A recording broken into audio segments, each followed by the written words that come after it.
If you're like me, you probably thought there's only like 5 major islands in Greece, like Mykonos, Santorini, that sort of thing, but there's actually over 6,000 islands in Greece. 227 of those islands that are inhabited. So imagine my shock when my friend was like, there's like 90 tourist attraction islands that are popular to go to. So you can go really anywhere you want, just depends what you want to do. So then it's like, what do I want to do? So that alone made this trip much harder than I thought it was going to be. The easy part of the trip though is I'm going for a wedding, so I at least know I have to be here in Athens at this time. So I know the weekend of the wedding I'm definitely in Athens, but then it's like, where do I go in Greece to get the best opportunity to see what I want to see? Do I want to see like the local places? Do I want to see the popular touristy places? Do I want to see a little bit of everything? So in this video, I'm going to help you decide where to go in Greece, how to plan your trip, and the best ways that I've come up with so far of how to see as much as you can while you're there without wasting your time. The first thing you're going to have to do is look at a map.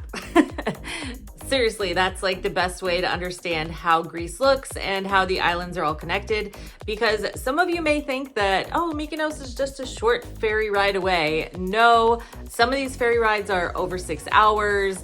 You know, it takes a long time to get from one island to another. It's not like they're just right across the bay from each other. Some of them you need to fly to get to, and they're like 3-hour flights. Like, there is space, guys. So step one, I would say, is pick one destination that you definitely need to see. Maybe it's your idea of Greece, like those blue and white churches in Santorini, or that club you heard about in Mykonos. Maybe it's one of the pink sand beaches that are found in Greece, but that way you have one place that you definitely want to go to, and this will kind of give you a little access point to either start from or end at, and you can work your trip around that destination. Step number 2 is going to be research. Now, this is what's going to take you the most time because there's so many different options and everybody has so many opinions online.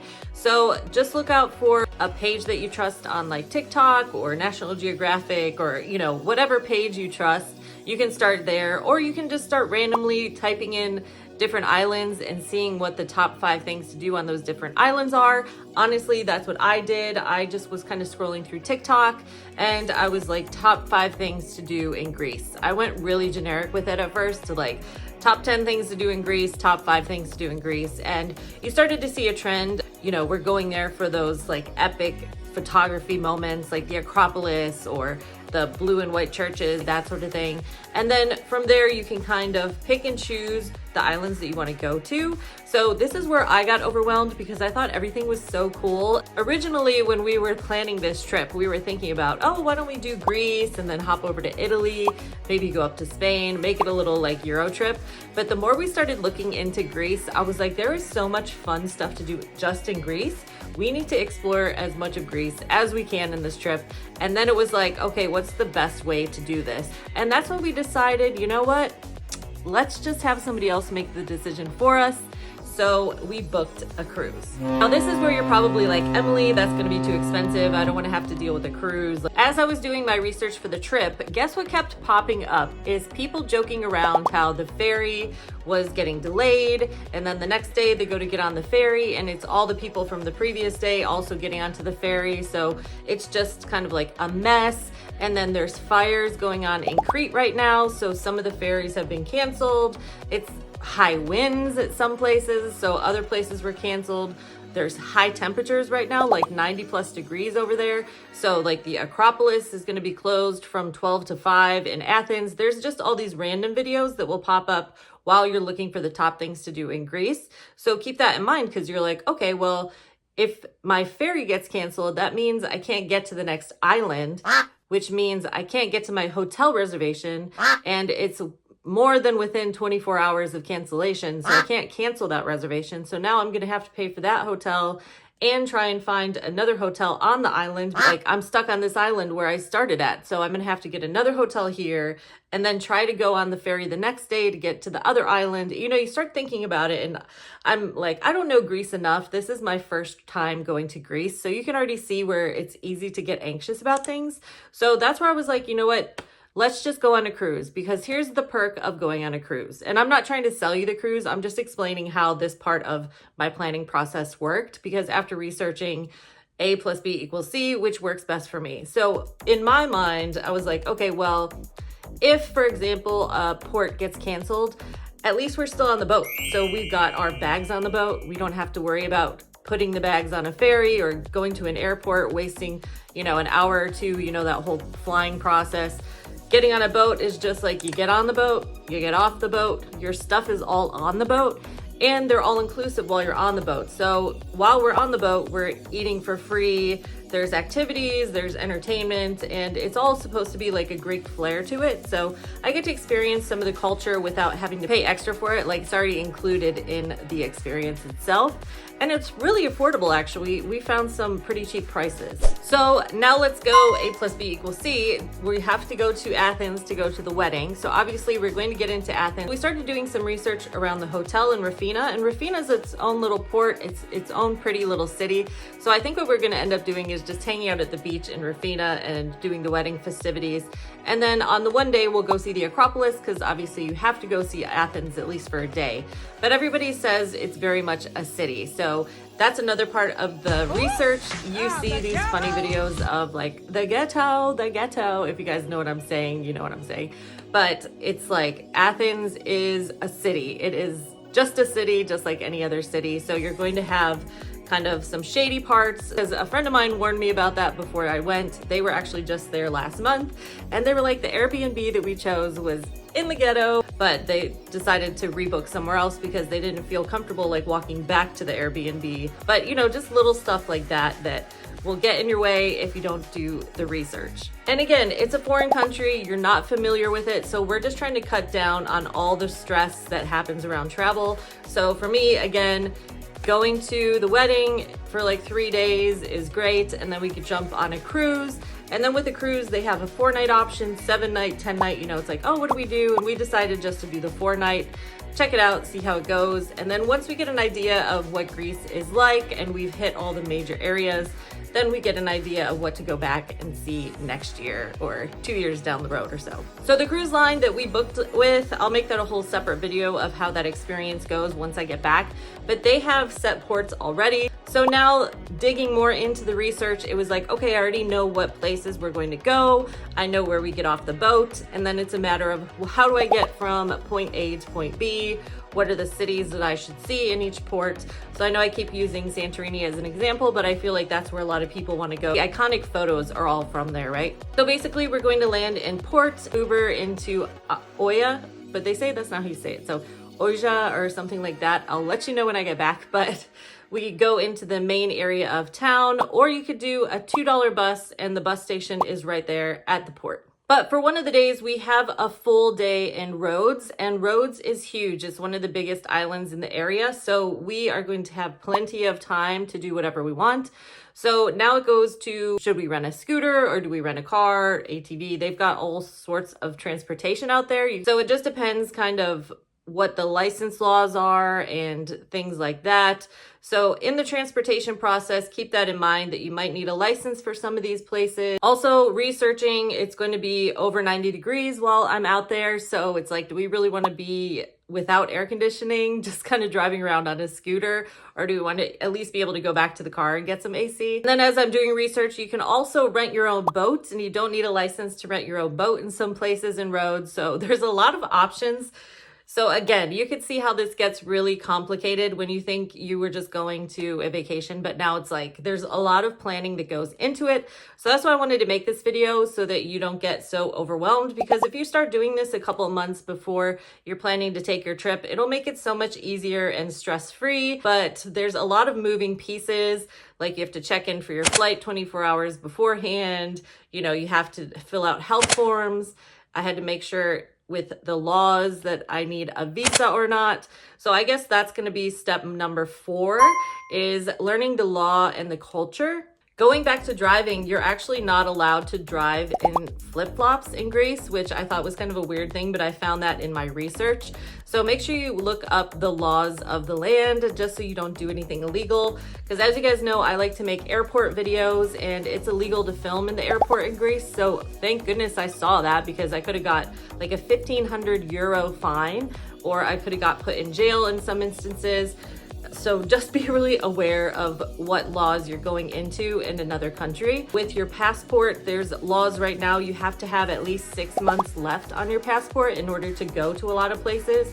And with our government constantly changing things around, I really suggest having a few years on your passport, not just a couple months left on your passport, if you know what I'm saying. So just make sure you're overly cautious with those kind of law things. And honestly, as part of your research, you found this video, so you're doing really well. So I'll tell you some more of the illegal things. It's illegal to film any military, any police, any militia. So that means going to military areas. I think they do a changing of the guard at a couple places. You're not supposed to be filming that. You can get put in jail or you can get fined. It is illegal and you'll get a fine if you try to collect historical things from like the Acropolis or something. You can't be picking up rocks. You can't be taking anything off property from the Acropolis or other historical sites. This even means like plants, rocks. They won't let you bring anything. If they see you holding something in your hand, they will like take action against you. You are allowed to take photos in like historical areas, but you're not allowed to use flash, so don't use flash. This also goes for like religious areas, stuff like that. Religious areas, you need to have your shoulders and your knees covered. Some places you have to have your head covered, so just look into that if you decide to go to these museums and things like that. The drinking age in Greece is 18, so keep that in mind when you're going clubbing. You know, obviously 18-year-olds go out at a different hour than maybe middle age does. Keep that in mind. There's a lot of 18-year-olds that are going to be out at clubs and bars. You have to have an ID on you at all times, so if they ask you for ID, you have your ID. That's mostly with like driving around places. And then some quick cultural things that I learned is you do not drink tap water on the island, so be prepared to be charged for water everywhere you go. A lot of people say that they just give you water even if you don't ask for it, and they charge you for it, so keep that in mind. While you're at restaurants, you don't tip. There's no tipping in Europe, so if anything, you leave maybe 2 or 3 euros or so, but there's no tipping, so don't feel the need to tip if they're trying to get you to tip. Like, there's no tipping over there. Also, do not flush your toilet paper. They are islands, so the plumbing is, you know, old school out there. There will be a little garbage can next to the toilet, and that's where you throw your paper, no matter what kind of paper it is. It all goes in the bin. So ladies, if it's that time of the month, keep that in mind. That is considered paper, so you gotta take it out and throw it away. Some restaurants may even be closed if you're going in the August months. This is like vacation time for the Greeks. So it's probably like 100 degrees and everybody's trying to get out of Greece to escape the heat. So keep that in mind. Places may be closed. So just do your research to make sure they're open before you're booking around those places. But it seems to be like the first couple weeks of August that this is a thing. Culturally, also, if you have something that you want to try while you're over there, learn how to say it the right way. So for example, I like iced coffee. I would have no idea how to order it over there, but luckily I saw some TikToks on it. So Freddo cappuccino is what I will be drinking the whole trip. So plan to see many videos of me drinking that coming up down the line. Freddo cappuccino is iced coffee, or iced cappuccino basically, over in Greece. So think about things if you want to try, just have an idea of how to say them or even have them in the native language. I think most places though will have an English menu because in Greek they speak English a lot. So that's another research thing. Most people speak English, so you'll be able to communicate with people easily. Like most people speak Greek and English over there. And then we move on to step number 5. And these are what are the technicalities of your trip in particular in Greece. So for example, I'm gonna have a lot of moving pieces. So first, of course, it's like you're flying, so you're gonna have to check in for your flight. And then I'm going to the cruise, so I have to fill out a health form 24 hours before I get on the boat. Stuff like this. And maybe you need little reminders in your phone to remind you to check in for your flight while you're sitting on the beach in Mykonos. You might not remember these things, so maybe set little reminders for yourself. If you're doing a little Euro trip and you're bouncing around areas other than Greece, make sure that you don't need a visa to go in there. The visas, I feel, are always changing. So like right now, I think you even need a visa to go to London as an American. So just look into the technicalities of things before you go places. We land in Athens. The hotel that we're staying at actually has a free shuttle transfer. So of course you have to set that up before you get there. It's not like you call them and they just show up. You have to set all that stuff up beforehand. So keep in mind what you need to set up before you even get on your trip. Like for service over there, it's up to you how you want to do it, but I think providers charge something like $15 a day, $12 a day, something like that. But you can get an eSIM and it's really easy to just turn on inside your iPhone, and you can basically get service for like $35 for a week or so like that. Like there's a lot of different plans you can play around with, but I really suggest using an eSIM because that's what all of my friends overseas, they all suggested I use an eSIM while I'm over there. Greece does have Uber, but they don't have like Lyft. So make sure you have the right apps that you need for different ride shares and things. A lot of places, they still even just call the taxi on the phone and they'll come pick you up kind of thing. So just look into that sort of stuff if you plan on taking a taxi a lot of places. I really suggest the bus system. That's gonna help you save a lot of money just taking the bus places. Maybe not so much at night, but at least to get somewhere like downtown or to a location or to a beach, there's a lot of buses that will take you places. I'm really lucky right now because the euro is almost like considerable to the dollar. I think the euro right now is $1.15. So that's not bad at all. But check with your bank. You're gonna have to put on travel notices for your credit cards. You have to, if you want to exchange euros, my friend was saying it's cheaper in the airport. Something with Greece that if you exchange euros in the airport, they like love that. They give you a good rate compared to the banks here back home. So again, do your own research. I don't think we're gonna get any euros. We might have a couple here and there just, you know, for tips and stuff, but it doesn't sound like you really need euros that much over there. A lot of places take credit card. It really just depends what islands you're going to. It sounds like we're going to the major islands, so it's a lot of credit cards and stuff. So I don't really need euros. And just to throw it out, I talk a lot about flights, so I didn't want to talk about that in this video so much. You can check out this video here of how I plan my flights. Travel deals will come to your mailbox. So that's what we prefer. That's what we love, and it takes the anxiety out of travel. So I hope that's what I did for you today. So this is video 1, which is going to be planning. Video 2 will be packing, and I'm gonna film part of it before I leave, and then I'll film the rest when I get back because I figure I might bring things that I won't use over there. So I wanna make sure you guys don't bring them if you don't need to. I'm making this into a series, so there are going to be plenty of other videos coming up. What I did and the things that worked in this video that you should do too, kind of thing. But I hope this video helped, and if you like it, make sure you hit that subscribe so you see the next one. So watch this video next. It's what I'm thinking about packing to Greece, but I'm not sure if I am or not. So any help you have for me, I would appreciate it. All right, see you there.